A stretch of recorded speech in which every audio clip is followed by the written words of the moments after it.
He thought his mail-order fat bride was ugly behind the veil, but when he lifted it, he lost his heart, his peace, and maybe even his land. In a snow-swept frontier town, a lonely rancher takes a chance on a veiled stranger. The townsfolk laugh, the church bells echo, and the air turns colder than the mountain wind. But when her veil falls, beauty and secrets are revealed. Secrets that will bind him to two frightened children and place him against the law, the sheriff, and the railroad itself. As whispers grow into threats, and love collides with prejudice, will this unexpected bride save his soul, or cost him everything he's fought to hold on to? Drop a comment below, and share which part of the world you're tuning in from today. If you enjoy stories like this, don't forget to subscribe for more. Snow whirled across the empty Colorado rail town, dancing between the wooden buildings like lost spirits. Daniel Boone shifted his weight from boot to boot, his leather soles creaking against the weathered boards of the station platform. His throat felt as dry as summer dust as he practiced the greeting he'd rehearsed a dozen times since dawn. "Welcome to Colorado Springs, Miss May," he mumbled under his breath, twisting his hat brim between calloused fingers. The February wind cut through his best wool coat, but it wasn't the cold making him shiver. A cluster of men lounged against the depot wall, passing a tobacco pouch between them. Their low chuckles carried on the wind, setting Daniel's teeth on edge. "Heard tell she's a big one," drawled Tom Wilson, the livery owner. "Reckon you could have saved on train fare and had her roll herself here from Kansas." The other men snickered, and Daniel's hands clenched into fists inside his coat pockets. He'd known these men for years, shared drinks with them at the saloon, but right now their familiar faces looked as unwelcome as a rattler in his boot. The distant whistle of the approaching train cut through their places laughter. Daniel straightened his spine, trying to look worthy of a bride, though his shirt collar scratched at his neck like it was full of thorns. The locomotive's thunder grew louder, and great clouds of steam billowed across the platform as it ground to a halt. Passengers began descending, their boots clattering on the wooden steps. Daniel scanned each face, his heart hammering against his ribs. Then he saw her, a woman in a plain brown traveling dress, her face hidden behind a dark veil. She moved carefully, one gloved hand steadying herself on the rail. The depot men didn't bother lowering their voices. "Lord Almighty," wheezed Tom. "She's bigger than a hay wagon." More cruel laughter followed. Daniel felt heat climb up his neck, shame and anger warring in his chest. The veiled woman's shoulders stiffened slightly, but she kept her head high as she stepped onto the platform. Daniel forced his feet forward, touching the brim of his hat. "Miss May?" His voice came out rougher than he'd intended. She nodded, her veil swaying gently. "Mr. Boone." Her voice was soft but clear, like creek water over smooth stones. "Let me help you with your trunk." Daniel moved past her to the baggage car, grateful for something to do with his hands. The leather trunk was well worn but solid, its brass fittings polished bright. As he lifted it, he noticed careful stitching where the handle had been repaired. "Much obliged," she said, and there was a gentle dignity in her tone that made the snickering men sound all the more crude. They walked in silence through the swirling snow, leaving the depot and its mockery behind. Daniel noticed how she moved with surprising grace for her size, her steps measured and sure despite the slippery boardwalk. When they reached his wagon, he helped her up to the seat, noting how she gathered her skirts efficiently and settled herself without fuss. The drive to the church passed in awkward quiet, broken only by the crunch of wagon wheels through fresh snow. The white-painted building looked stark against the gray sky, its bell tower reaching toward heavy clouds. Inside, the sanctuary smelled of pine boughs and lamp oil. Reverend Matthews met them in his study, his kind face creased with concern as he looked between them. "Marriage is a sacred covenant," the preacher said, settling behind his desk. "Not to be entered into lightly." He focused particularly on Daniel. "The vows you'll take tomorrow bind you before God and man. You must honor them, regardless of—" He paused delicately. "Regardless of circumstances." Daniel nodded stiffly, though his chest felt tight. "Yes, sir." I understand. The veiled woman sat perfectly still beside him, her gloved hands folded in her lap. Later, during supper in the parsonage, Daniel barely tasted Mrs. Matthews' fine cooking. The preacher's wife had set out her best china and a pot of fragrant tea, but the food might as well have been sawdust in his mouth. He watched his bride to be eat with careful, modest bites, her veil lifted just enough to allow it. Her movements were precise, almost elegant, nothing like the clumsy spectacle the depot men had mocked. Still, doubt gnawed at him like a winter-starved wolf. What was he doing? Marrying a woman he'd never properly seen. The children needed a mother, yes, and the ranch needed a woman's touch, but— "More bread, Mr. Boone?" Mrs. Matthews offered, her voice gentle.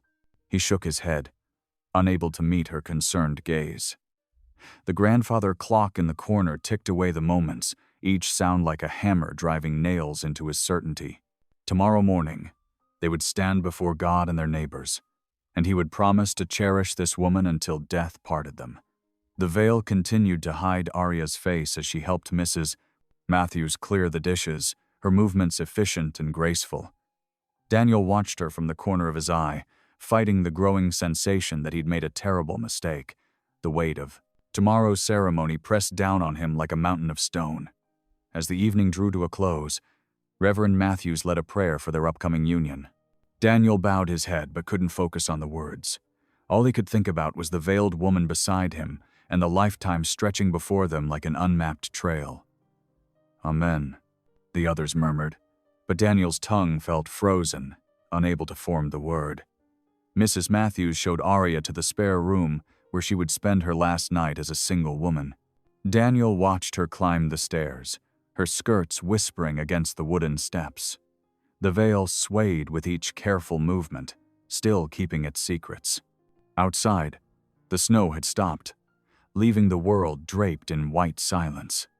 Daniel stood on the parsonage porch, staring up at the spare room's window where a lamp now glowed. The light cast a warm square on the fresh snow, like a door opening into another life, a life he wasn't sure he was ready to enter. "Lord help me," he whispered into the cold night air. "What have I done?" The stars offered no answer, their light dim and distant through breaking clouds. Tomorrow would come, bringing with it a wedding and a wife, and Daniel Boone, for all his years of working wild cattle and facing down prairie storms, had never felt less prepared for what lay ahead. The church bells rang clear and crisp through the frosty morning air. Daniel stood at the foot of the parsonage steps, watching as Arya emerged in her simple white dress, still veiled. Fresh snow crunched beneath his boots as he offered his arm, wondering if she could feel him trembling through his sleeve. "Ready, Miss May?" he asked softly. She nodded, placing her gloved hand lightly on his arm. Together they walked the short distance to the church, their breath forming little clouds in the winter air. Daniel noticed how carefully she placed each step, mindful of the slippery path. Inside the church, whispers rustled like dry leaves through the gathered townsfolk. Daniel felt their stares as he guided Arya down the aisle. Tom Wilson and his friends from the depot had claimed a back pew, their faces twisted with barely concealed smirks. Mrs. Matthews had decorated the altar with pine boughs and white ribbons. Their fresh scent mixed with lamp oil and wood polish, familiar church smells that usually brought Daniel comfort. Today they just made his stomach twist tighter. Reverend Matthews stood waiting, his Bible open in his weathered hands. The morning light through the windows cast patterns across the worn pages, like God's own fingerprints.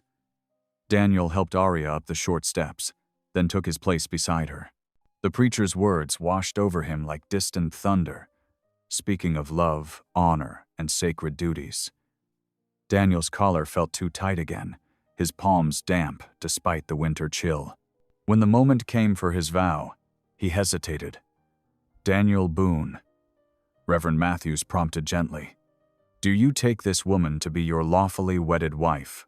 The silence stretched thin as a wire. Daniel could feel the weight of every eye in the church upon him.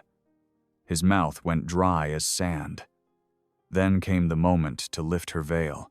With trembling fingers, Daniel reached forward. The dark fabric whispered as he raised it, and his heart nearly stopped.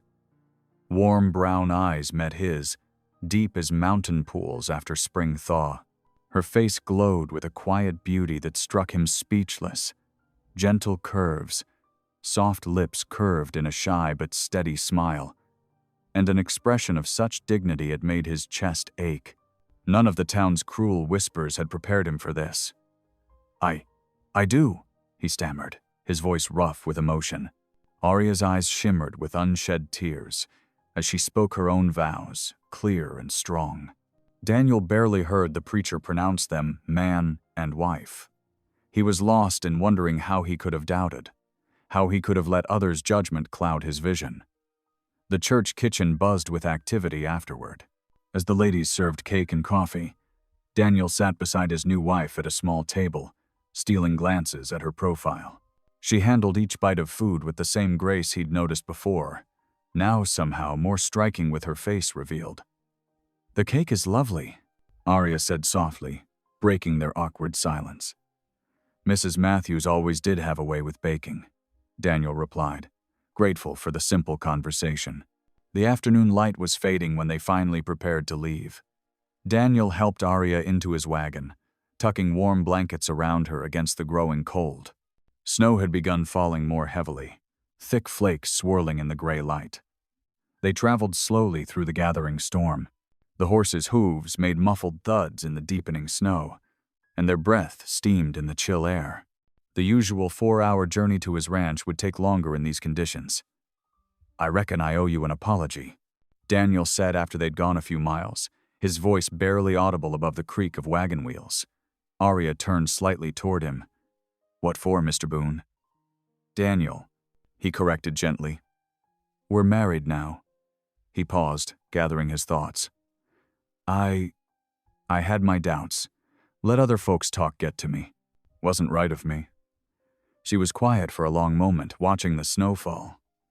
"People often judge what they don't understand," she said finally. "I've learned not to put too much store in others' opinions." Daniel felt shame burn in his chest, knowing he'd been one of those judging without understanding. "You've got more grace about it than most would." A small smile touched her lips. "Grace is free to give, and we all need it sometimes." The wagon crested a small rise, and through the thickening snow a warm yellow light glimmered in the distance. Daniel pointed with his free hand. "That's home up ahead. Not much to look at, but it's solid enough." The lantern he'd left burning in the window cast its welcoming glow through the storm, like a beacon guiding them, of home. As they drew closer, Daniel found himself seeing the old ranch house through new eyes, wondering what Arya would make of the place he'd built with his own hands, hoping it would be enough. The snow continued to fall around them, softening the world's edges and muffling all sound except the steady breathing of the horses and the gentle creak of the wagon. In that quiet moment, something shifted in Daniel's heart, like spring ice breaking up after a long winter, letting new possibilities flow free. The wagon creaked to a halt in front of the ranch house. Wind whistled through the eaves, carrying stinging pellets of snow. Daniel jumped down, his boots crunching in the fresh powder, and hurried around to help Arya descend. "Watch your step here," he cautioned, offering his hand. "These boards can be treacherous when they're slick." Arya gathered her skirts with one hand and took his with the other. Despite her size, she moved with surprising grace, carefully finding her footing on the icy porch steps. Daniel retrieved her trunk from the wagon, then fumbled with the door key, his fingers stiff from cold. Inside, the house was barely warmer than outside. The fire he'd banked that morning had dwindled to glowing embers, casting weak light across the plank floors.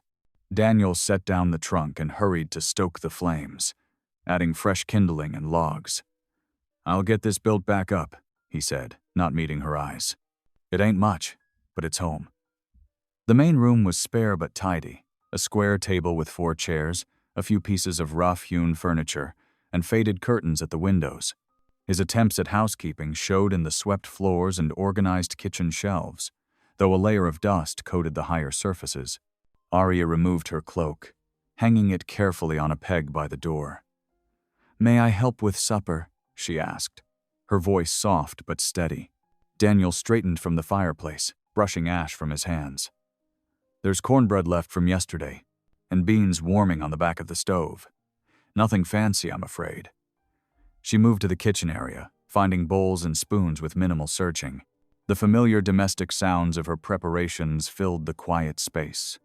The scrape of the bean pot, the gentle clink of dishes, the whisper of her skirts as she moved. They sat across from each other at the table, the silence broken only by the crack and pop of the struggling fire. Daniel watched as Arya bowed her head briefly before eating, her lips moving in silent prayer. The cornbread was dry and the beans plain, but she ate without complaint. A sharp knock at the door made them both start. Daniel rose to answer it, recognizing Joe Miller's broad-shouldered silhouette through the frosted glass. "Evening, Daniel," Joe called, stomping snow from his boots. "Brought you some extra firewood. Figured you might need it with this storm coming in." He paused as he spotted Arya at the table, his eyes widening slightly. "Much obliged, Joe," Daniel said quickly. "Just set it by the door there." But Joe lingered, his gaze fixed on Arya with undisguised curiosity. "So this is your mail-order bride, eh?" He gave a low whistle. "Reckon you got more than you bargained for there, Daniel." Daniel's hands clenched at his sides. Before he could speak, Arya's calm voice cut through the tension. "Thank you for the firewood, Mr. Miller," she said, rising from her chair with quiet dignity. "It's kind of you to think of your neighbor's needs." Joe had the grace to look somewhat abashed, though his next words still carried a crude edge. "Well now, she's got manners at least. Maybe she'll fatten you up proper, Daniel. Looks like she knows her way around a kitchen." "That's enough, Joe," Daniel said sharply. "It's getting late." After Joe departed, the silence felt heavier than before. Daniel added some of the new firewood to the growing flames, his movements jerky with suppressed anger. When he turned back, Arya was removing a Prosamond bundle of papers from her trunk. "There's something we need to discuss," she said, her fingers trembling slightly as she smoothed the documents on the table. Daniel sat slowly, eyeing the papers with growing unease. "What's this about?" "My brother arranged this marriage," Arya began, her voice steady despite her shaking hands. He's lost everything. The bank took his business, his house. He couldn't support us anymore." "Us?" Arya drew a deep breath. "There are 2 children. My sister's children. She passed last spring." She pushed a legal document across the table. "I'm their guardian now." Daniel scanned the paper, his frown deepening. "Your sister's children?" "Samuel is 10. Ruth is 7. Arya's fingers twisted in her skirts beneath the table. "Their father was Apache. He died 2 years ago." The words hung in the air like smoke. Daniel stared at her, his mind spinning with implications. "Half Apache children? Coming here?" His voice rose sharply. "You saw how folks treat you. How do you think they'll treat Indian children?" "They're coming on tomorrow's train," Arya said quietly. "I promised my sister I'd care for them. It was her dying wish." Daniel pushed back from the table, pacing the room like a caged animal. "Why didn't you tell me this before? Before the wedding? Would you have married me if you'd known?" The question stopped him in his tracks. He looked at her, really looked at her, and saw the fear beneath her composed exterior, the desperate hope that he wouldn't turn them away. "I don't know," he answered honestly, "but you should have told me." "Yes," she whispered. "I should have, but these children are all I have left of my sister. They need a home, need family. They're good children, Daniel, smart and helpful and strong." Daniel ran a hand through his hair, his thoughts churning like the storm outside. The town already whispered about his marriage. What would they say about Indian children at his ranch? But the alternative was turning away orphans in winter, breaking his new wife's heart before their marriage had truly begun. "I need to think," he said roughly. "The spare room's made up for you tonight. We'll talk more tomorrow."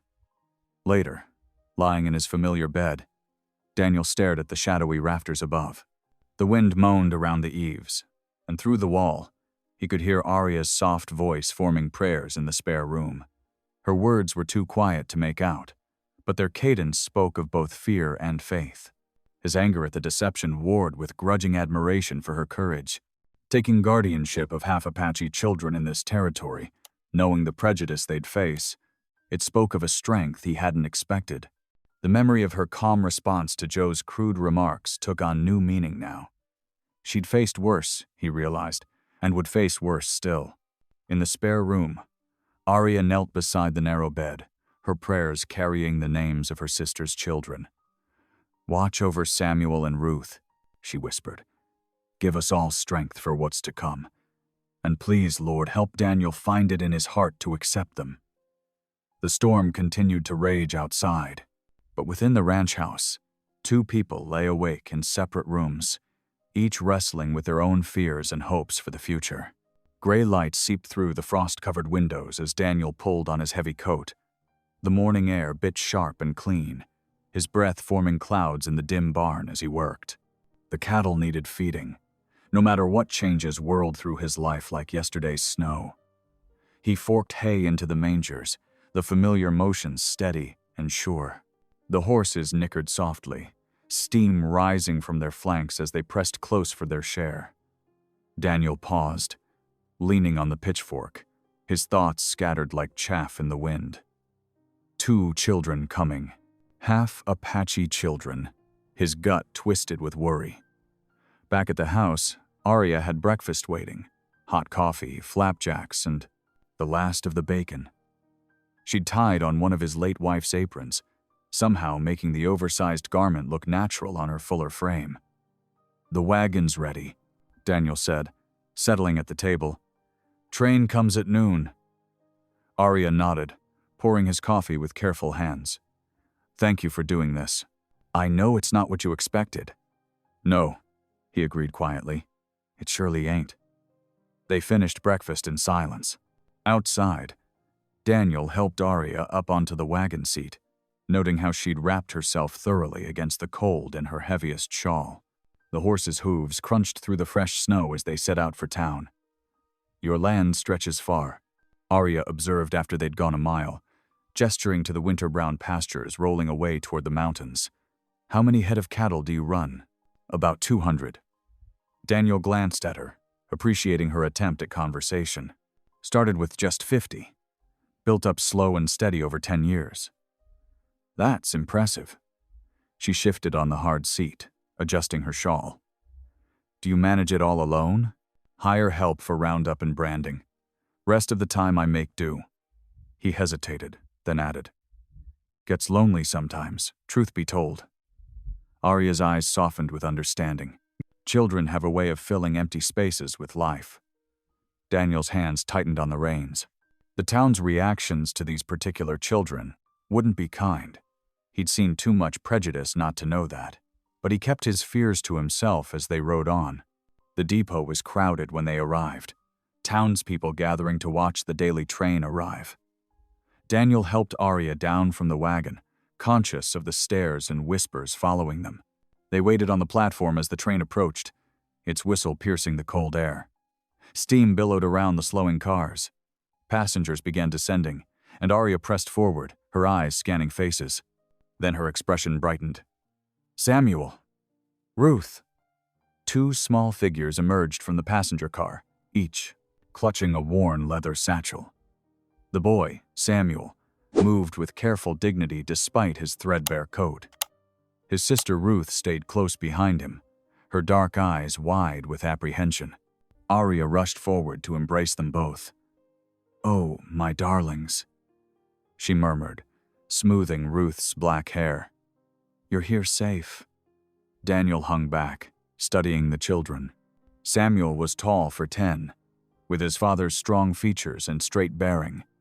7-year-old Ruth had a gentler look, her mother's softness evident despite her Apache coloring. Both children were thin, their clothes showing signs of hard times. "This is Daniel," Arya said, beckoning him closer. "He's given us a home here on his ranch." Daniel cleared his throat. "Welcome to Colorado," he managed, trying to smile. Samuel nodded stiffly, avoiding direct eye contact in a way that spoke of learned caution. Ruth just pressed closer to Arya's skirts, one small hand clutching the fabric. The whispers around them grew louder, carrying ugly words about Indian blood and half-breeds.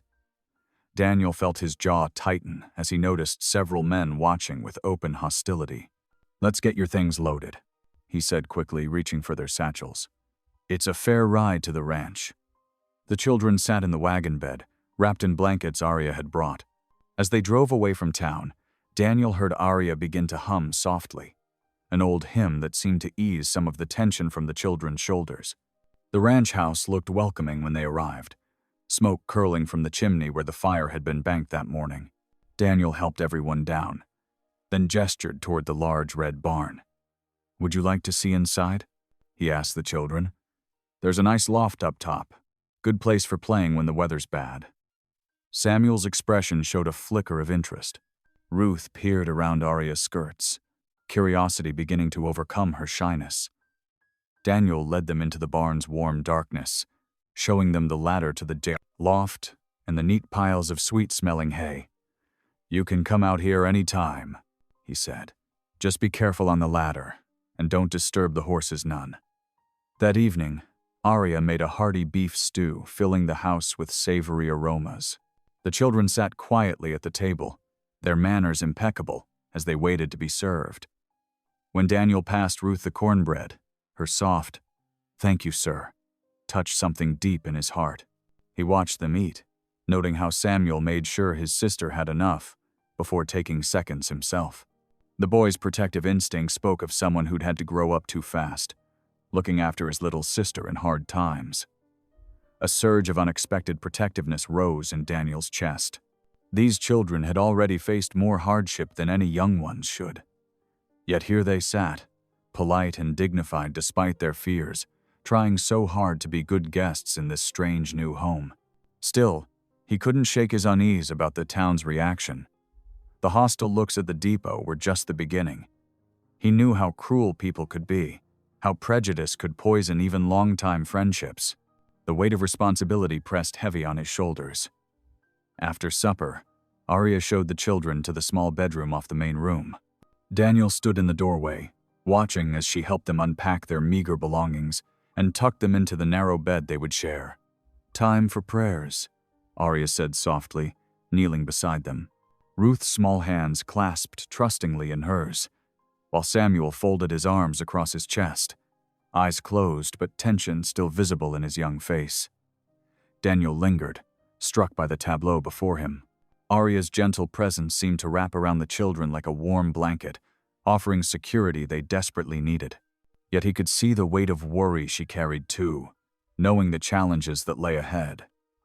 The scene stirred contradictory emotions in his heart. Desire to protect this fragile new family, fear of the consequences, and uncertainty about his own role in it all. He remained in the doorway, watching as Arya drew the quilts up to their chins and kissed each child goodnight, unable to step either forward into the room or back away from this moment of connection.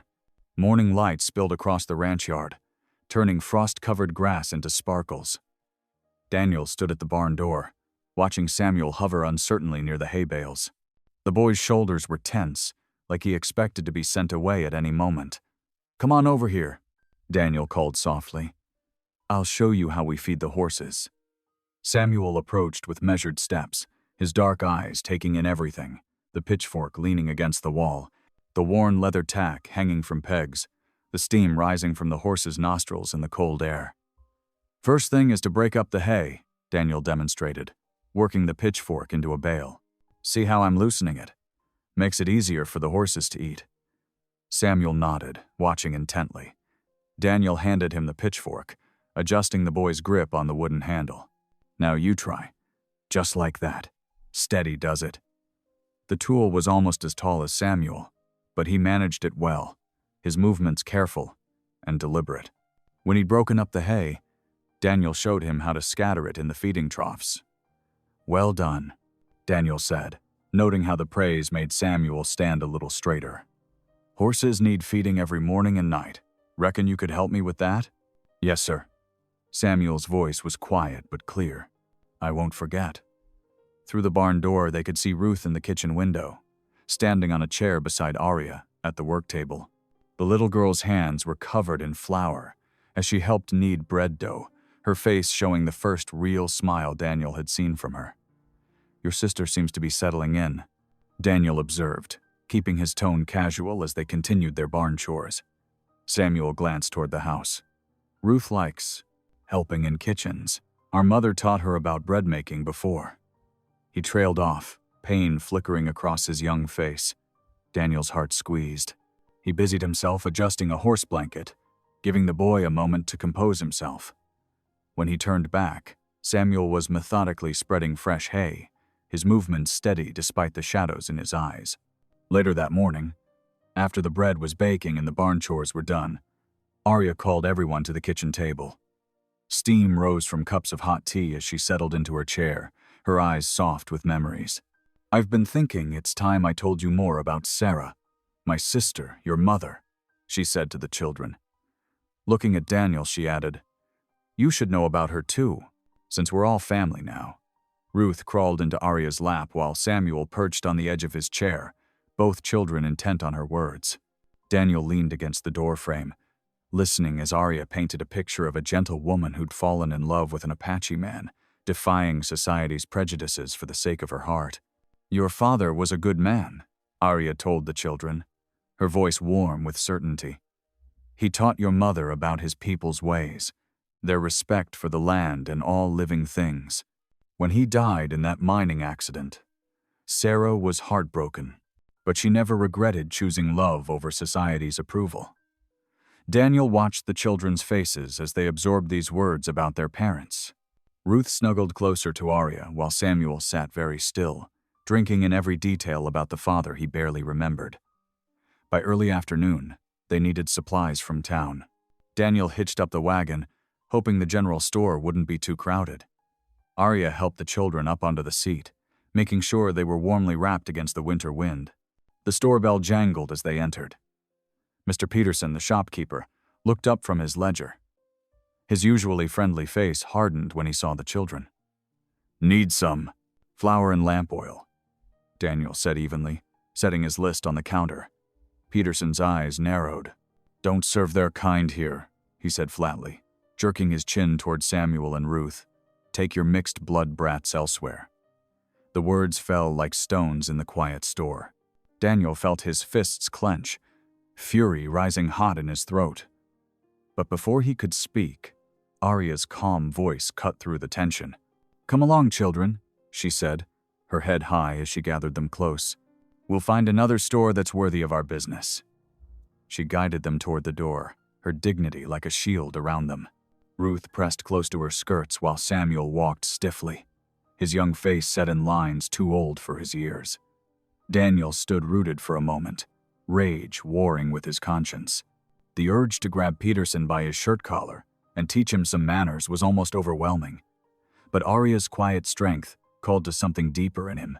Forcing his hands to unclench, he turned and followed his family out. Back at the ranch, Daniel attacked the woodpile like it had personally offended him. The axe swung in steady arcs, each blow carrying his frustration at the town's cruelty. Chips flew as he worked, the physical labor slowly bleeding off his anger. Arya found him there as the sun was setting, her shawl pulled tight against the evening chill. She watched him work for a moment before speaking. "The children are helping make supper," she said softly. "Ruth's rolling out biscuits, and Samuel insisted on bringing in the water bucket himself." Daniel embedded the axe in the chopping block and straightened, his breath clouding in the cold air. "I hate this," he said roughly. "Hate seeing decent folks treated like they're less than human. Those children deserve better." "They do," Arya agreed. "But fighting won't shield them from prejudice. What they need most is steadfastness. People who stand by them day after day, showing them their worth through loyalty and love." Her words settled into Daniel's heart, easing some of the day's bitterness. He gathered an armload of split wood, following her back to the warmth of the house. Inside, the kitchen glowed with lamplight. Ruth was carefully placing biscuits on a tin, while Samuel pumped water into the wash basin. The scene was so domestic, so right, that Daniel felt something shift inside him. When they gathered for supper, the table was set with Arya's best efforts. Simple fare, made special by careful preparation. Before they ate, Arya bowed her head as usual for prayer. But this time, Daniel found himself joining in, his rough voice blending with the children's softer ones.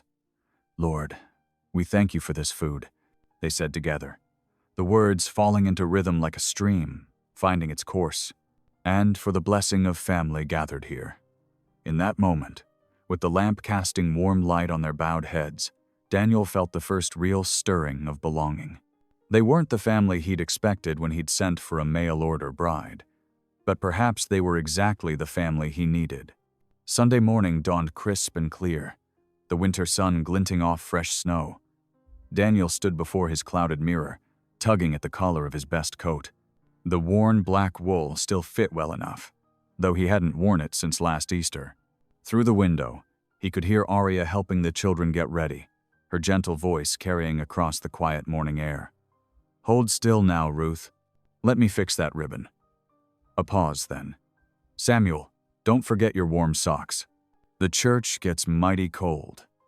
Daniel grabbed his Bible from the bedside table, running his rough fingers over its leather cover. The book had belonged to his father, its pages yellow with age. Taking a deep breath, he headed downstairs. The sight that greeted him made him pause at the bottom step. Arya had somehow transformed both children, despite their limited wardrobe. Ruth wore a clean brown dress with a blue hair ribbon, while Samuel's shirt was pressed smooth, his usually unruly hair neatly combed. Arya herself wore her wedding dress again, the gray wool simple, but dignified. "Ready?" she asked, helping Ruth with the buttons on her coat. Daniel nodded, throat unexpectedly tight. They looked like a proper family, heading to worship together. He wanted to believe the town would see that too. Outside, frost crunched under their boots as Daniel hitched the horses to the wagon. He'd put fresh hay in the bed to keep their feet warm during the ride. Once everyone was settled, he clucked to the team, and they set off toward town. The church bells were ringing as they pulled up, other families already filing inside. Daniel helped Arya down from the wagon, then lifted Ruth while Samuel climbed down on his own. They walked up the wooden steps together, Daniel's hand hovering protectively near Ruth's shoulder. Inside, the familiar scent of pine wood and lamp oil filled the air. Daniel led them to a pew near the middle, where he'd sat for years.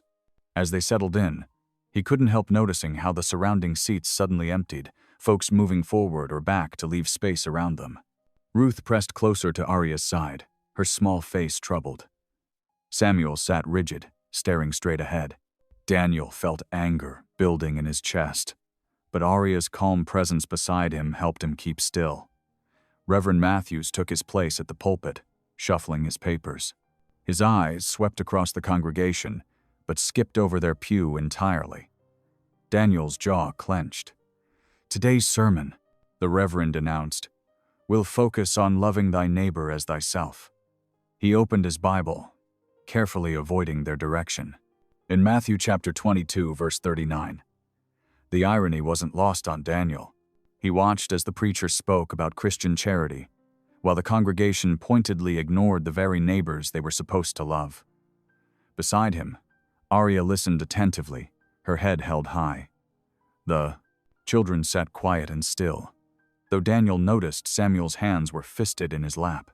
When the service ended, the usual warm greetings and social chatter filled the church, everywhere except around their pew. People filed past without a word or glance, creating a bubble of silence around them. Even Mrs. Miller, who'd brought Daniel soup when he'd been sick last winter, hurried past with averted eyes.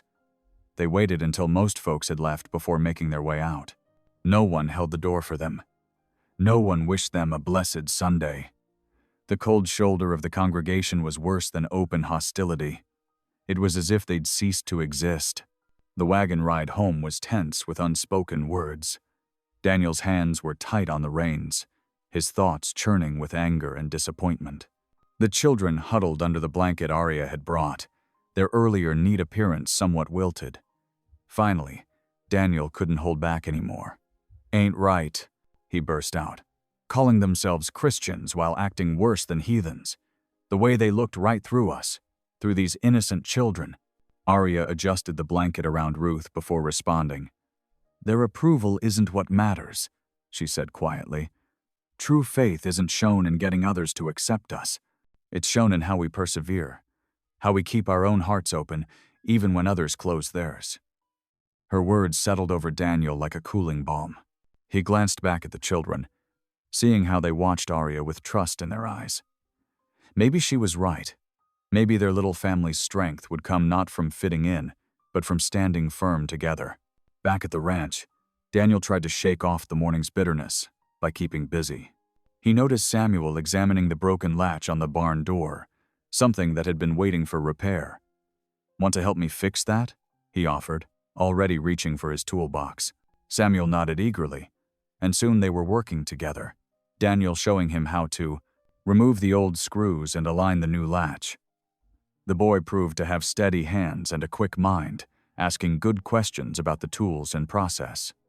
"My father used to fix things too," Samuel said suddenly, testing the newly repaired latch. "I remember watching him work." Daniel paused, touched by this rare mention of the boy's past. "Reckon he'd be proud to see you learning these skills," he said carefully. Samuel's small smile was worth more than any church social's approval. Inside the house, Ruth sat close to Arya on the sofa, watching intently as Arya demonstrated how to make tiny, even stitches. The girl's small fingers were clumsy with the needle, but her face showed fierce concentration. "That's it," Arya encouraged. "Nice and steady. You're doing just fine." As evening approached, snow began falling again, thick flakes swirling past the windows. Daniel built up the fire, while Arya made hot chocolate, a special treat she'd been saving. The warmth and sweet smell filled the room, making it feel cozy despite the storm outside. They gathered around the fireplace, the children wrapped in quilts, cups cradled in their hands. The firelight cast dancing shadows on the walls as Arya began to sing softly, her voice clear and sweet in the quiet room. "Amazing grace, how sweet the sound that saved a wretch like me." Ruth joined in first, her high voice blending with Arya's. Then Samuel, hesitantly at first, added his own voice.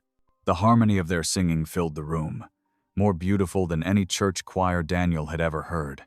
He didn't sing himself, never had much of a voice for it, but he listened, feeling something warm and profound settle in his chest. This was worship too, he realized. This simple moment of family togetherness, of voices raised in praise despite the world's cold shoulder, meant more than any formal service. Looking across the firelight at Arya, Daniel caught her eye. She smiled faintly, the glow of the flames highlighting the closen Villiot's gentle strength in her face. In that moment, he understood that standing with his family against the town's narrow views wasn't just about duty anymore. It was about choosing love over fear, choosing what was right over what was easy. The snow fell deeper outside their windows, but inside, the warmth of belonging grew stronger with each note of the hymn, with each shared smile, with each moment they faced the world together. The March wind swept across the Colorado plains, carrying the first hints of spring's warmth. Patches of earth emerged from melting snow, dark and rich against the remaining white. Daniel stood at his barn door, watching the sunrise paint the sky in soft pinks and golds. "Looks like good weather for the barn raising," Arya said, joining him with a steaming cup of coffee. She'd been up since before dawn, preparing food for the gathering at the Peterson ranch. Daniel took the cup, warming his hands. "Reckon so." He hesitated. "You sure about going? Might be easier to stay home." Arya smoothed her apron. "Neighbors help neighbors. That's how it should be." Her quiet determination reminded Daniel why he'd grown to admire her these past months. Inside, Samuel and Ruth were already dressed in their best everyday clothes, helping pack baskets of food into the wagon. The rich smell of beef stew drifted from covered pots, along with the yeasty scent of fresh biscuits. "Careful with those," Arya cautioned as Ruth carried a basket of eggs. The girl nodded seriously, her steps measured and precise. Daniel hitched the team while trying to quell his unease. They hadn't attended any community gathering since that painful Sunday at church. But a barn raising was different. Everyone was expected to help, and the Petersons had always been fair folk. The wagon creaked as they set out, the morning air crisp and clean. Ruth pointed out new spring birds darting between fence posts, while Samuel sat straight-backed beside Daniel, trying to look grown up. They heard the gathering before they saw it, the sound of hammers, men's voices calling back and forth, and the general bustle of a community at work. As they pulled up to the Peterson place, Daniel felt Arya tense beside him.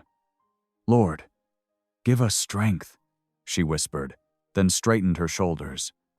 The worksite buzzed with activity. Men were already raising heavy beams, while women set up tables for the meal. Children darted between adults, carrying tools and messages. Everything paused for a moment as Daniel's wagon approached. Old Jim Peterson stepped forward, wiping his hands on his trousers. "Morning, Daniel," he said, nodding. His eyes flickered over Arya and the children, but his voice stayed steady. "Glad you could make it. We need every strong back we can get." "Much obliged," Daniel replied, helping Arya down. He kept his hand at her elbow a moment longer than necessary, a silent show of support. Arya moved toward the cooking area, her baskets balanced carefully. After a moment's hesitation, Mrs. Peterson made room for her at one of the tables. "That stew smells mighty fine," she offered, her voice careful but not unkind. Samuel and Ruth stood uncertain until Daniel gave them a gentle push. "Go on now. See if anyone needs help with nails or water." He watched them go, Ruth trailing behind her brother, before joining the men at the barn frame. The work was good, hard physical labor that left no room for gossip or sideways glances. Daniel threw himself into it, matching his strength against the heavy timbers. As the morning wore on, he caught glimpses of his family. Samuel had found a place fetching tools for the workers, his quick feet and careful attention earning nods of approval. Ruth helped the women, carrying water and stacking plates, her shy smile appearing more often. The whispers still flew, of course. Daniel caught snatches, half-breeds, and mail order, but they seemed to lose power in the face of his family's quiet dignity. Even Tom Wilson, who'd been one of the worst gossips, grunted thanks when Samuel brought him fresh nails. Near midday, the meal bell rang out clear and bright. Men climbed down from the rising frame, stretching sore muscles and making their way to the food tables. Arya stood behind her pot of stew, serving generous portions with steady hands. "This here's right tasty, ma'am," said young Billy Cooper, taking a second helping of biscuits. Others nodded agreement, hunger and good food overwhelming prejudice. "Thank you kindly," Arya replied, her cheeks pink with pleasure. "The recipe was my mother's." Daniel stepped up beside her, pride suddenly swelling in his chest. "Finest cook in the territory," he declared, loud enough for all to hear. "My wife knows her way around a kitchen, that's certain." The words rang out clear. My wife. Not Arya or she, but my wife. He felt her start slightly beside him, then press against his arm in silent gratitude. The afternoon brought more progress on the barn. The framework rose steadily against the sky, each beam and board finding its place. The children grew bolder, joining games of tag around the edges of the worksite. Ruth's laughter rang out as she ran through fresh straw, Samuel pretending to chase her. Daniel watched them between tasks, his heart lighter than it had been in months. Here, under the open sky, with neighbors working together, the stiff boundaries of town seemed to soften. Not completely, some still kept their distance, but enough to give hope. As the sun began to set, the barn stood nearly complete. Lanterns were lit, casting warm light on tired but satisfied faces. Someone brought out a fiddle, and feet started tapping in the straw. "Reckon we should head home," Daniel said reluctantly, finding Arya helping clean up the cooking area. She nodded, gathering their empty baskets. The children came at her call, their faces flushed with play and exercise. "Thank you for coming," Mrs. Peterson said, as they prepared to leave. Her words were quiet but sincere. The stew was a blessing. The wagon rode easier on the way home, as if the day's acceptance had smoothed the road. Above them, stars began appearing in the deepening blue of the sky, bright and clear in the spring air. "Thank you," Arya said softly, "for what you said today, for calling me your wife in front of everyone." Daniel reached for her hand in the darkness. "Ain't nothing but the truth," He was quiet for a moment, then added, "Never known such peace as I have with you and the young'uns. Feels right, us being a family." In the back of the wagon, Ruth had fallen asleep against Samuel's shoulder, both children swaying gently with the wagon's motion. Their faces were peaceful in the starlight.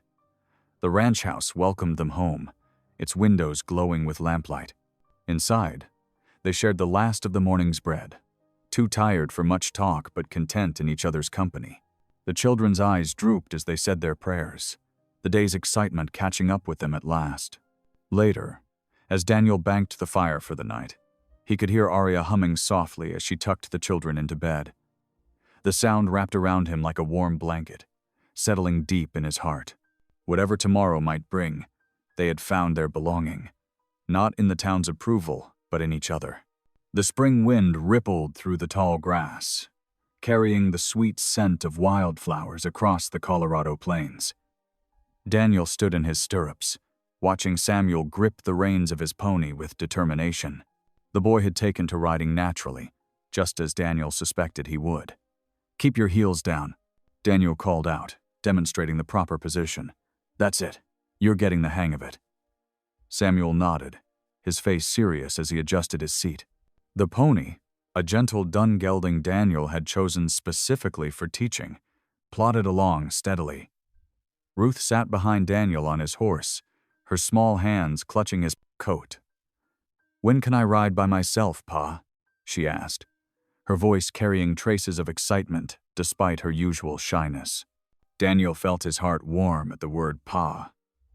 It had taken months, but the children had finally begun calling him that. "Soon enough, little one. First, let's see how you do with calling the herd."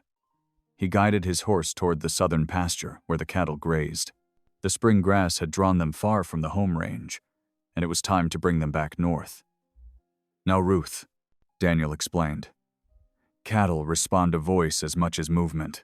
Watch this." He demonstrated a long, low call that echoed across the plain. Several of the nearest steers lifted their heads, ears twitching. Ruth took a deep breath and tried to copy him. Her first attempt came out as more of a squeak, making Samuel grin. But she tried again, and this time her call rang clear and true. More cattle looked up, beginning to move in their direction. "That's the way," Daniel praised. "Samuel, ride wide around the left side. Keep your distance, but stay visible to them. Ruth and I will take the right." They worked through the morning, the children growing more confident with each passing hour.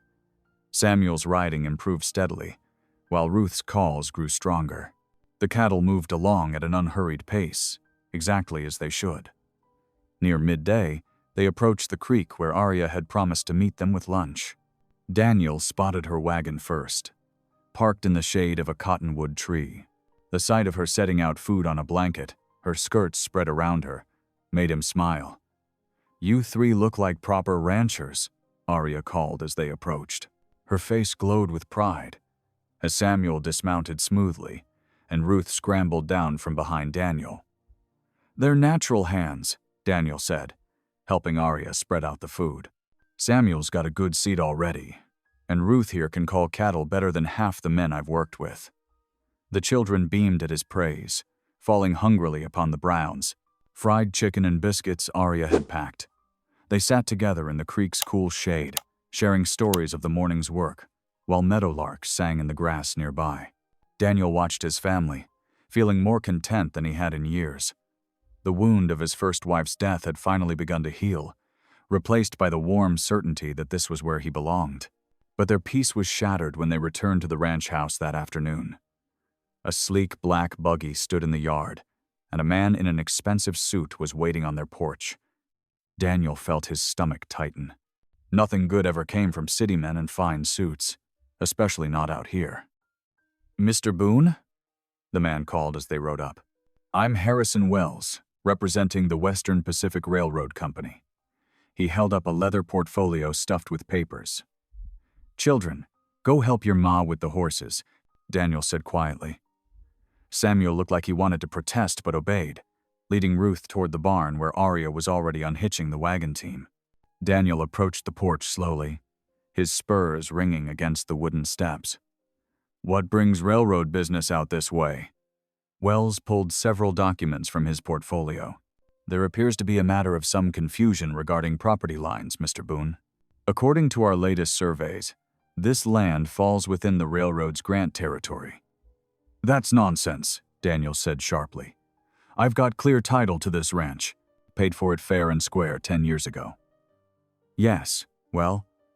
Wells adjusted his glasses. The original survey was incorrect. These new documents show the true boundary line runs right through your property. The railroad's claim takes precedence. Daniel's hands clenched into fists. I've worked this land for a decade. Built everything you see here. You can't just ride up and take it. I assure you, Mr. Boone, we can and will press our claim in court if necessary. Wells's voice was cool and professional. I suggest you examine these papers carefully and consider your position. The railroad is prepared to offer fair compensation for improvements made to the property. Get off my land, Daniel growled. Wells placed the documents on a porch chair. Review these at your leisure. You have 1 week to respond to our office in Denver. He tipped his hat and strode to his buggy, apparently unruffled by Daniel's anger. Daniel stood watching until the buggy disappeared down the road, then snatched up the papers. His hands shook as he read through the legal language, the surveyor's marks, the railroad's claims. That evening, supper was a quiet affair. The children pushed food around their plates, casting worried glances at Daniel's thunderous expression. Arya tried to maintain conversation, but her voice sounded strained. Are we going to lose our home? Ruth finally asked in a small voice. No, sweetheart, Arya answered quickly, but her eyes sought Daniel's face. He couldn't meet her gaze. Standing abruptly, he strode out of the house, letting the door bang behind him. The spring evening air had turned cool, but he barely noticed as he walked to the barn. Inside, the familiar smells of hay and horse leather couldn't calm him. Fury and fear churned in his gut. With a roar of frustration, he struck the nearest post with his fist. Pain shot through his hand, but it didn't ease the ache in his heart. Everything he'd built, everything he'd promised this family, could be stripped away by men who'd never worked a day of honest labor in their lives. He slumped against the post, the fight draining out of him. He didn't hear Arya approach until she spoke from the doorway. The children are frightened. They've got reason to be, he said bitterly. Arya moved closer, her skirts rustling in the straw. Daniel, look at me. He turned, seeing the strength in her face that had first drawn him to her. We need to pray, she said simply. Pray? He gave a harsh laugh. What good will that do against railroad lawyers? Trials aren't signs that we've been abandoned, she said, taking his hand gently. They're tests of faith, and faith can move mountains, let alone railroad men. Daniel wanted to resist, to hold on to his anger, but Arya's quiet certainty called to something deeper in him. Slowly, reluctantly, he knelt beside her in the barn's dusty floor. Lord, Arya began, her voice steady, we bring our fears to you. Daniel bowed his head, letting her words wash over him. The children's faces floated in his mind. Samuel's careful pride on his pony, Ruth's joy at making the cattle move. He couldn't lose this. Not again. Amen, he whispered hoarsely when Arya finished, and felt her squeeze his hand in response. A week after the railroad agent's visit, Daniel spotted dust rising from the road. 2 riders approached at an easy lope, their badges glinting in the morning sunday. His stomach knotted as he recognized Sheriff Dobson and his deputy. Daniel, the sheriff called, dismounting stiffly. Need to have a word. Daniel wiped his hands on his trousers, noting how the lawman wouldn't quite meet his eyes. Sheriff, what brings you out this way? The deputy hung back, fingering his gun belt nervously while Sheriff Dobson cleared his throat. Got some papers here from the town council. There's been a petition filed regarding those children. The words hit Daniel like a physical blow. Inside the house, he could hear Arya humming as she worked at the stove, Samuel and Ruth helping with the morning chores. What kind of petition? Daniel asked, though he already knew. Sheriff Dobson pulled a folded document from his vest.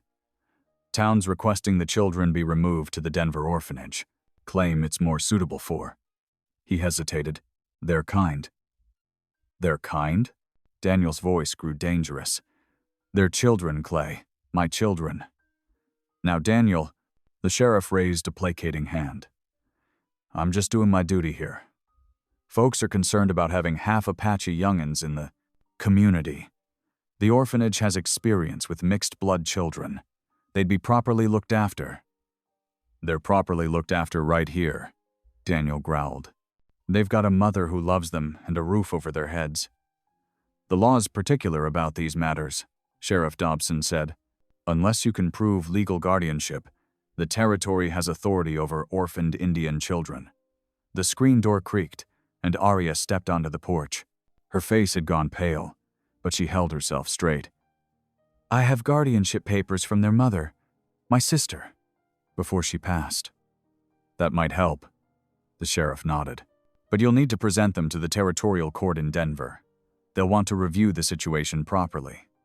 How long? Daniel demanded. You've got a week to file a contest, Sheriff Dobson said. After that, I'm obliged to execute the removal order. He looked genuinely uncomfortable now. I'm sorry, Daniel. You know I don't like this business, but I've got to uphold the law. Daniel's fists clenched at his sides. A week to ride to Denver and back? That's all I can give you. The sheriff handed over the papers. Good luck to you. He touched his hat brim to Arya, then mounted up. The deputy followed, and they rode away without looking back. As soon as they were gone, Arya's composure crumbled. She pressed her hands to her face, shoulders shaking with silent sobs. Daniel stood awkwardly for a moment, then stepped forward to put an arm around her. I can't take them, she whispered. They're all I have left of my sister. And they're ours now, Daniel. They're ours. Nobody's taking them anywhere, Daniel said firmly. I'll ride to Denver tomorrow. We'll fight this proper and legal. Arya looked up at him through tear-filled eyes. You mean that? You'll stand with us? Course I will. He squeezed her shoulder. Ain't no orphanage going to raise my children. The words surprised him even as he said them, but he knew they were true. Somewhere in the past weeks, Samuel and Ruth had worked their way into his heart as surely as if they'd been born to him. That evening, after supper, Daniel called the children to sit by the fire. Ruth crawled into Arya's lap while Samuel perched on the edge of his chair, watching Daniel with worried eyes. Need to tell you something important, Daniel began, choosing his words carefully. Some folks in town, they don't understand about family. They think because you're half Apache, you'd be better off in an orphanage in Denver. Ruth's lower lip trembled. They want to take us away? Nobody's taking you anywhere, Daniel said firmly. I'm riding to Denver tomorrow to make sure of it. Got to talk to some important people. Show them your ma's papers. Prove that you belong here with us. But what if they don't listen? Samuel's voice was barely a whisper. They'll listen, Daniel said, because I'm going to tell them about my son who can ride as good as any cowhand, and my daughter who can call cattle better than grown men. Going to tell them about our family. Our family? Ruth's eyes went wide. You mean, you want us? Course I want you. Both of you. Daniel's throat felt tight. You're my children now, if you'll have me for your pa. Pa? Samuel tested the word carefully, like a man checking the weight of gold. Then he launched himself across the space between them, throwing his arms around Daniel's neck. Pa! Ruth wiggled free from Arya's lap to join the embrace, her small hands patting Daniel's weathered cheeks. Pa! She echoed, beaming through tears. Daniel held them close, his own eyes burning. He looked over their heads at Arya, who was watching with joy shining through her tears. Later that night, after the children were asleep, Daniel took his old Colt revolver from its box. The metal was still sound, though it needed attention. He began to clean it methodically, checking the action. Arya came to stand beside him. The battle won't be won with bullets, Daniel. I know, he said, running the oiled cloth along the barrel. But a man feels better knowing he's prepared. Denver's a long ride. It's not force they'll respect, she reminded him. It's your testimony about the children, About our family. Daniel nodded slowly. You're right. But I aim to be ready for whatever comes. He laid the revolver aside and took her hand. While I'm gone, you keep the children close to the house. Sheriff Dobson's a decent man, but there's others who might try to cause trouble. We'll manage, Arya assured him. I'll keep up with the essential chores. Samuel knows enough about the stock to help. I'll ride hard, Daniel promised. Should make Denver in 3 days if the weather holds. That leaves time to present our case and get back before the week's out. They sat together in the lamplight, planning what needed to be done. Daniel would carry Arya's guardianship papers, carefully wrapped in oilcloth. He'd bring testimonials from the few neighbors who'd shown kindness, speaking to the children's character and their place in the community. But most importantly, he'd bring his own truth, the story of how 2 orphaned children had taught a bitter man to love again, how they'd made his house a home, how they'd become his family in all the ways that mattered. As he packed his saddlebags that night, Daniel could hear the children's soft breathing from their room. The sound filled him with fierce determination. He'd ride to Denver and back through hell itself if that's what it took to keep them safe. His family was counting on him, and this time he wouldn't let them down. Dawn painted the Colorado sky in strips of pink and gold as Daniel cinched the saddle on his bay mare. The leather creaked in the morning quiet, a familiar sound that usually brought comfort. Today it only reminded him of the long journey ahead. Inside the house, Arya stood at the stove, fixing a hearty breakfast of flapjacks and salt pork. The children sat at the table, subdued but trying to be brave. Ruth's eyes were still puffy from crying herself to sleep the night before. You'll write to us from Denver, won't you, Pa? Samuel asked, his voice wavering slightly on the new word.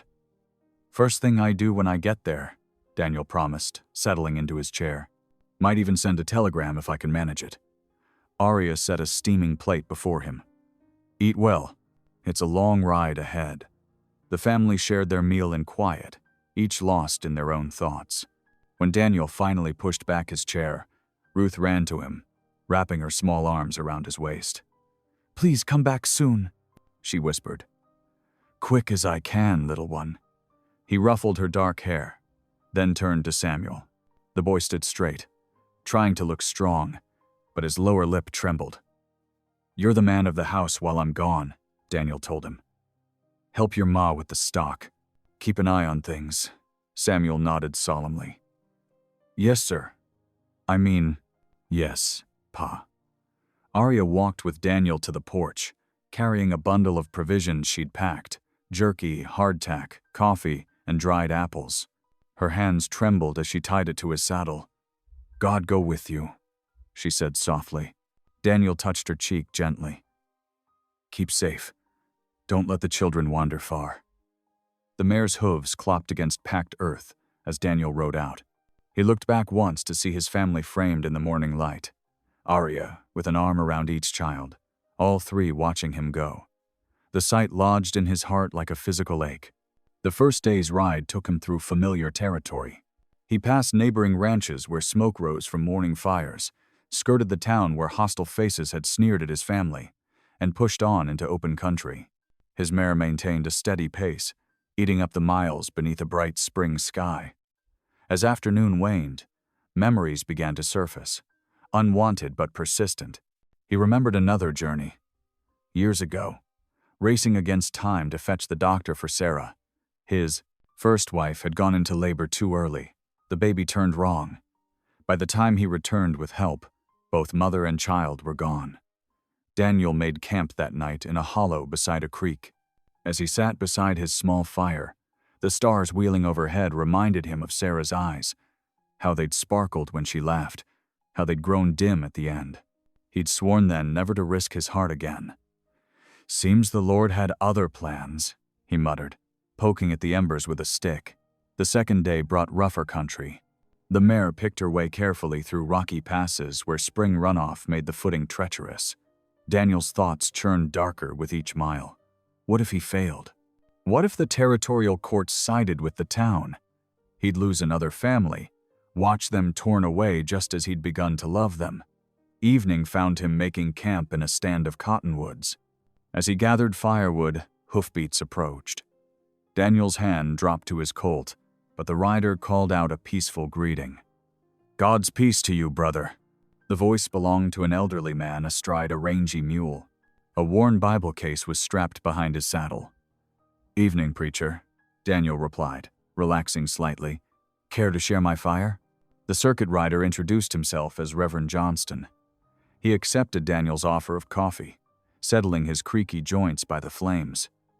"The Lord must have guided my path to you," the old man said, studying Daniel's face. "I see a troubled spirit in your eyes, son." Something in the preacher's gentle manner broke Daniel's reserve. The story spilled out: his mail-order bride, the children, the town's prejudice, and now the threat of losing them all. "Sometimes I reckon I'm cursed," Daniel finished bitterly. "Every time I dare to love, it gets snatched away." Reverend Johnston was quiet for a long moment, sipping his coffee. "The Lord doesn't curse his children with love, son. He blesses them. Your first wife's death was a tragedy, but it wasn't punishment. And these children, they're not a test of your faith. They're an answer to it." "How do you figure that?" "You prayed for a family, didn't you? For love to fill your empty house again?" The old man's eyes twinkled. "Well, the Lord sent you not just a wife, but 2 children who needed a father's heart. Seems to me he's generous that way." Daniel stared into the fire, letting the words sink in. "But what if I lose them too?" "That's fear talking, not faith." The preacher set his cup down. "The question isn't whether you might lose them. It's whether you'll fight to keep them. Stand firm in the courthouse. Show them what a father's love looks like. The Lord redeems the broken-hearted son, but we have to let him." They prayed together before sleeping, the old man's voice rising clear and strong to the star-strewn sky. Daniel slept better that night than he had since leaving home. The third day dawned clear and cold. Daniel parted ways with the preacher after breakfast, feeling strangely lightened. His mare seemed to sense his renewed purpose, stepping out with fresh energy despite the long miles behind them. Denver's buildings came into view by late afternoon, brick and stone rising proudly from the plains. Daniel's muscles ached as he dismounted in front of a modest boarding house. The proprietor, a widow named Mrs. Chen, showed him to a small but clean room. "Telegraph office is just down the street," she told him. "Opens early if you need to send word to anyone." Daniel nodded gratefully. After settling his mare in the stable, he made his way to the telegraph office. The operator helped him compose a brief message. "Arrived safely, stop, we'll see Judge tomorrow. Stop, miss, you all stop, Daniel." That night, lying on the narrow bed, Daniel dreamed of home. He saw Arya's smile, bright as sunrise over the plains, heard Ruth's bell-like laughter, and Samuel's quiet voice calling him Pa. The dream filled him with fierce determination.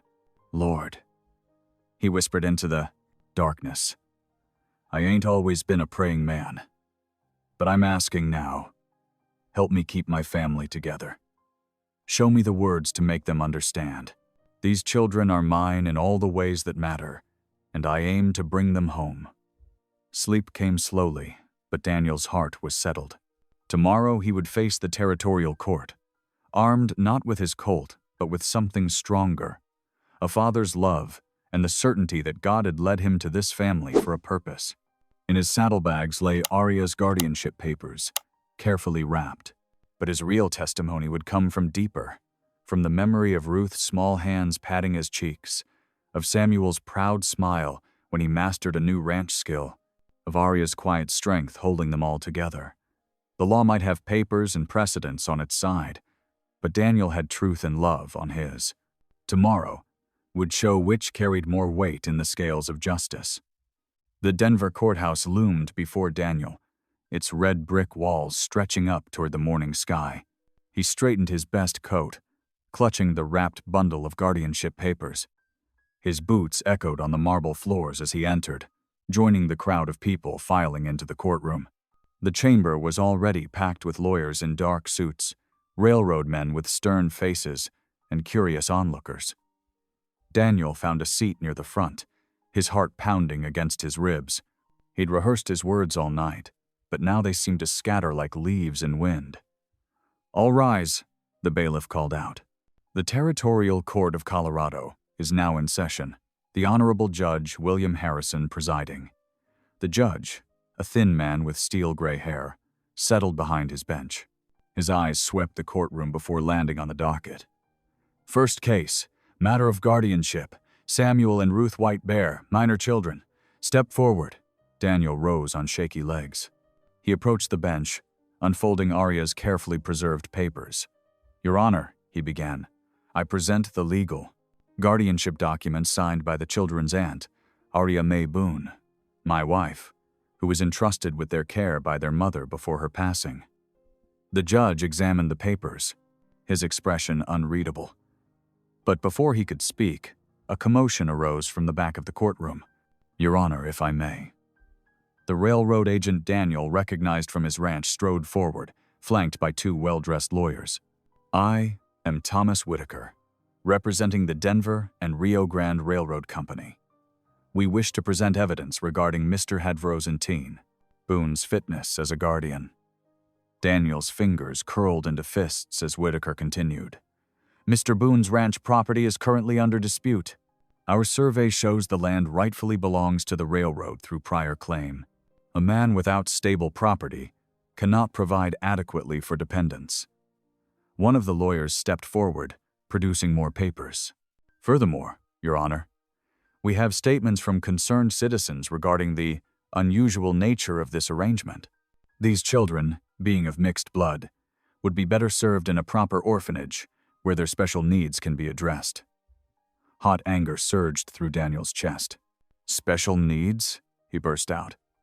They need what any children need, love and a family that cares for them. Mr. Nady. Boone, Judge Harrison warned.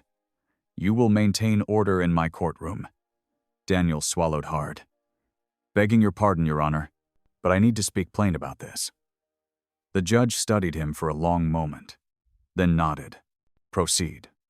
Daniel took a deep breath, his hands trembling slightly as he gripped the rail before him. Your Honor, when my first wife died, I thought my heart died with her. I became a ghost in my own house. Then Arya came, bringing these children who needed a home. They've given me life again. His voice grew stronger as he continued. Samuel helps me with the stock every morning. That boy's got a way with horses that'd make any rancher proud. Ruth, she's got the sweetest spirit, always helping her ma in the kitchen, saying her prayers at night. They call me Pa now. He looked directly at the judge. Maybe the railroad can claim my land. Maybe folks in town don't like their Apache blood. But those children are mine, in every way that matters. They've brought faith and love back into my home. I'm asking you to let me be their father proper, the way God meant me to be. The courtroom had grown silent. Even the railroad lawyers shifted uncomfortably. Judge Harrison removed his spectacles, wiping them slowly with a handkerchief. Your Honor? A new voice spoke from the back of the courtroom. Might I add testimony? Daniel turned to see Reverend Johnston, the circuit preacher from the trail, making his way forward. His clothes were trail dusty, but his bearing was dignified. Your name, sir? The judge asked. Reverend Thomas Johnston, Your Honor. I ride circuit through Colorado Territory, ministering to remote settlements. I've had occasion to witness this family firsthand. Proceed. I spent an evening at their ranch recently, the preacher said. I saw a home filled with God's peace. Mrs. Boone's hospitality was gracious, the children well-mannered and cared for. They read scripture together before bed. In my 30 years of ministry, I've rarely seen such genuine faith lived out. He turned to face the courtroom. These children need more than shelter and food. They need the love of parents who see them as God's precious creation, not as burdens to be managed. I've seen how Mr. and Mrs. Boone cherish them. Separating this family would be a grave injustice. The silence deepened. Judge Harrison studied the papers before him, then rose. This court will recess for 1 hour while I consider the matter. His gavel cracked against the wood. Daniel paced the courthouse hallway, too anxious to sit. The railroad lawyers huddled in whispered conversation. Reverend Johnston stood quietly nearby, thumbing through his worn Bible. When the bailiff called them back, Daniel's legs felt weak. He forced himself to stand straight as Judge Harrison returned to the bench. Having reviewed the documentation and heard testimony, the judge began. This court finds as follows. First, regarding the railroad's land claim, this matter requires review by higher authorities. The current dispute does not materially affect this guardianship case. He peered over his spectacles. As to the guardianship itself, the papers presented by Mr. Boone are legally sound. The children's aunt, now Mrs. Boone, was properly designated as guardian by their mother. This court sees no compelling reason to overturn that arrangement. Daniel's heart leaped as the judge continued. The children's heritage is not grounds for removal. Indeed, this court finds that their current home situation, with familiar cultural elements and loving guidance, serves their best interests. Therefore, Samuel and Ruth Whitebear shall remain in the custody of Daniel and Aria Boone. The gavel fell with finality. Court is adjourned. Daniel stood stunned for a moment, then turned to grasp Reverend Johnston's hand. "Thank you," he managed hoarsely, "for everything." The old preacher smiled. "The Lord works in mysterious ways, son. Now, go send word to your family." Daniel hurried to the telegraph office, his steps lighter than they'd been in days. The operator helped him compose a brief message. "Children safe stop. Coming home stop praise. God stop love Daniel." As he stepped back into the street, Daniel looked west toward home. His mare would be rested enough to start back tomorrow. 3 days hard riding would bring him to his family, his real family, bound not by blood but by love and faith in God's mysterious grace. He touched his hat brim to the setting Sunday. "Thank you, Lord," he whispered. "Thank you for showing me the way home." The spring sun cast long shadows across the Colorado plains as Daniel's wagon approached the ranch.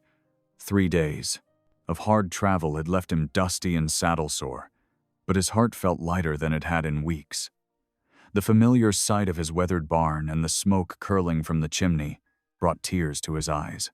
As he guided the horses around the last bend in the road, he spotted movement by the gate. Aria stood there, her blue dress billowing in the wind, one hand shading her eyes. The children bounced beside her, unable to contain their excitement. "Pa!" Their voices carried across the yard. "Pa is home." Daniel barely had time to pull the wagon to a stop before Samuel and Ruth were racing toward him. His joints protested as he climbed down, but he ignored the ache, opening his arms wide. The children crashed into him like eager puppies, nearly knocking him backward. "Easy there," he laughed, wrapping them both in a bear hug. "Let your old pa catch his breath." Ruth's small arms squeezed his neck. "We prayed for you every night, Pa. Every single night. Did you win?" Samuel's dark eyes searched his face. "Can we stay?" "You sure can." Daniel ruffled the boy's hair.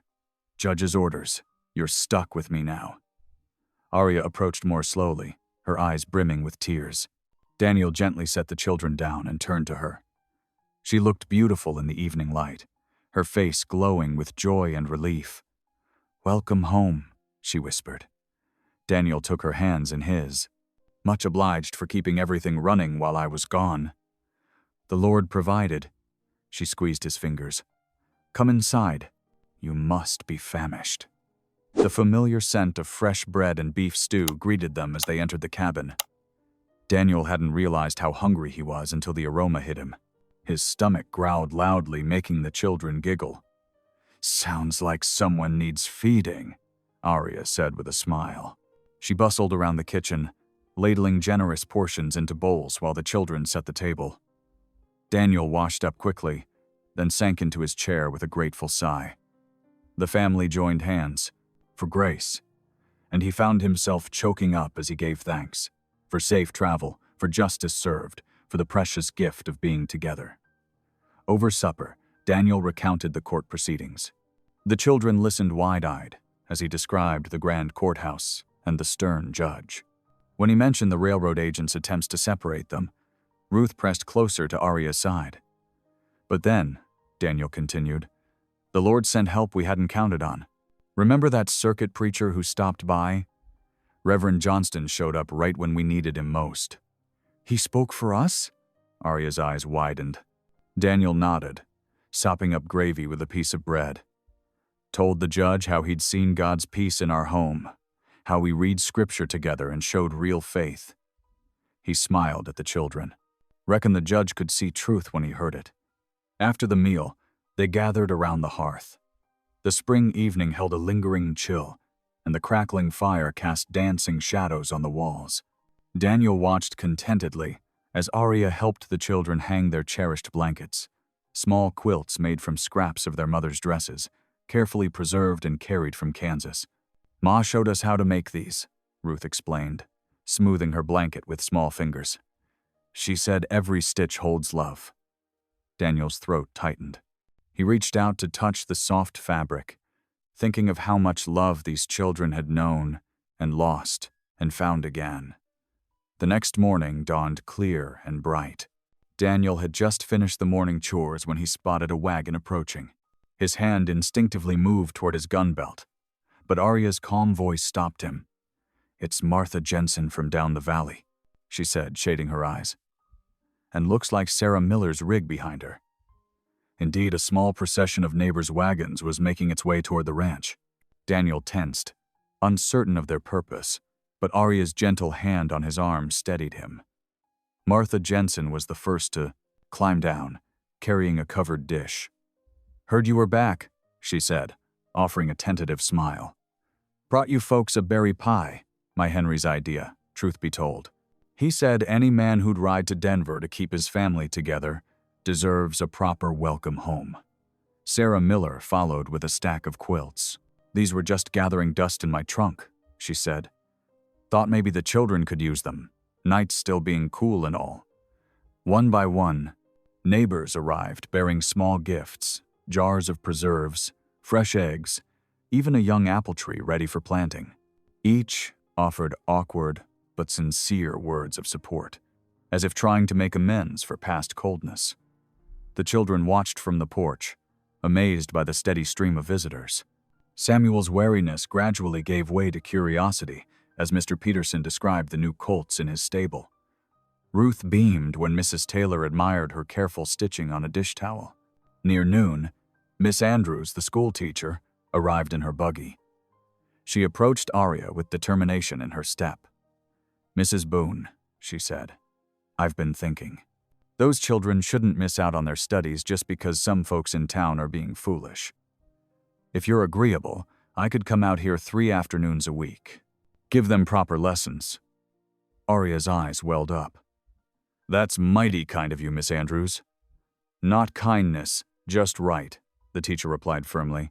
"Children are children in God's eyes, and they all deserve learning." As the day wore on, Daniel found himself repeatedly amazed by the change in their neighbors. The same community that had whispered and turned away now offered handshakes in hesitant friendship. Word of his stand in Denver had spread, it seemed, and with it came a shift in hearts. That evening, the family gathered once more around the hearth. The children were tired but happy, their eyes bright with excitement from the day's events. Arya hung the last of the new quilts, then settled into a rocking chair with her mending. Daniel watched the firelight play across their faces, his wife's gentle smile, Samuel's thoughtful expression so like his father's, Ruth's sweet determination. The small hand-stitched blankets hung nearby spoke of love that endured beyond loss. His heart swelled with gratitude for this precious gift of family, bound together not by blood but by something deeper, faith, courage, and God's mysterious grace. Ruth yawned widely, then crawled into his lap. "Pa," she murmured, "are you glad you went to Denver?" Daniel pressed a kiss to her dark hair. "More than glad, little one. Some things are worth fighting for." "Like family?"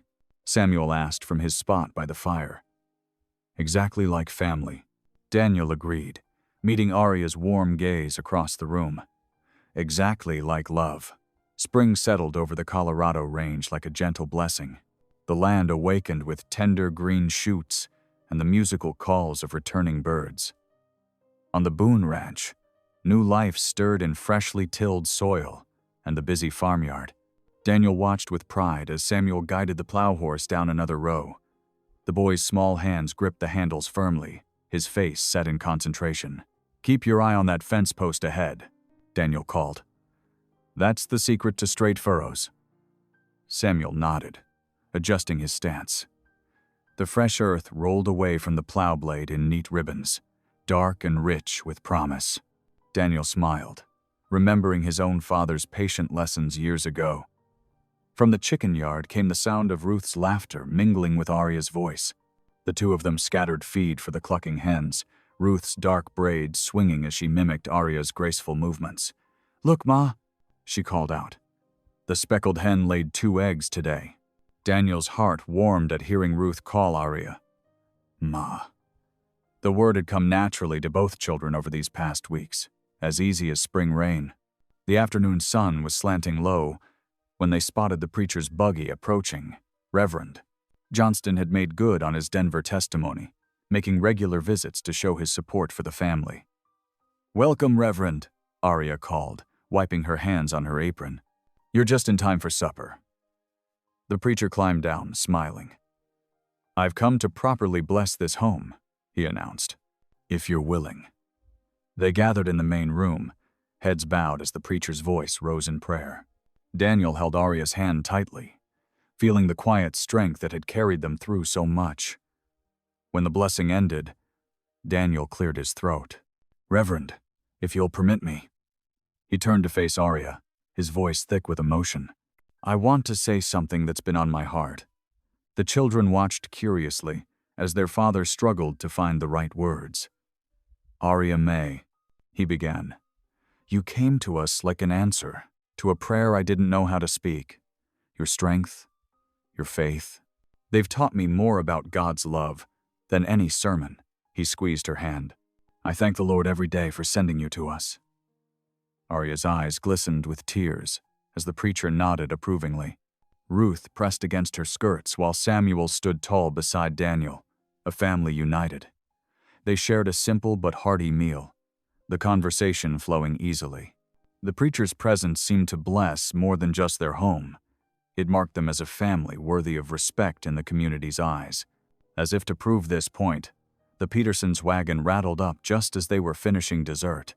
They had come to trade seed corn, they said, but their friendly lingering spoke of deeper changes in the town's attitude.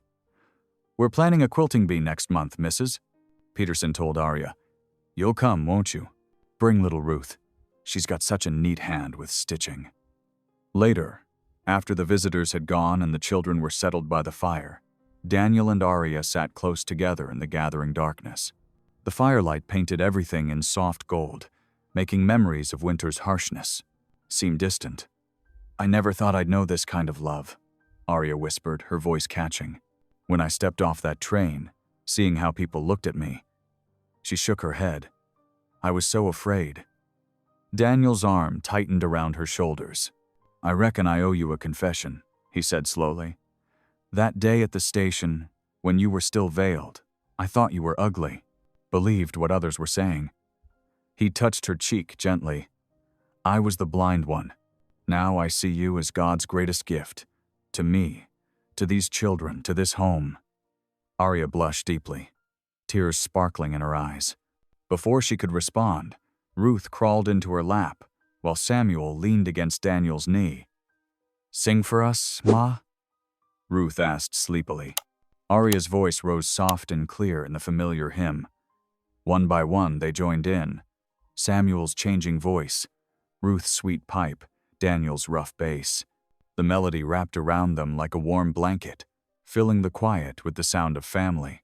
Daniel watched the firelight play across their faces, his wife's gentle beauty, the children's peaceful expressions, and felt a profound gratitude settle in his heart.